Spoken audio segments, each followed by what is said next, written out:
మొన్న నిన్న కాక మొన్న జరిగినటువంటి పేలుళ్ళు ఏవైతే ఉన్నాయో బెలూచ్ ప్రాంతంలో జరిగినటువంటి పేలుళ్ళు 30 మందిని ప్రాణాలు తీసామని బెలూచ్ రెబల్స్ చెప్పుకున్నారనుకున్నాం కదా!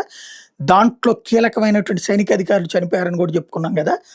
పాకిస్తాన్ ఆర్మీ చీఫ్ అసీం మునీర్‌కి ఇది పెద్ద షాక్ అయింది. ఏంటి బెలూచ్ వాళ్ళని కంట్రోల్ చేయలేకపోవడమో, లేకపోతే బెలూచ్ ఫైటర్స్ మీదనా అంటే అది కాదు. ఇందులో చనిపోయినటువంటి వాళ్ళలో Asim Munir brother in law ఉన్నాడు. కెప్టెన్ మొహమ్మద్ జిబ్రాన్. అసీం మునీర్‌కి అత్యంత సన్నిహితుడైనటువంటి బ్రదర్ ఇన్ లా.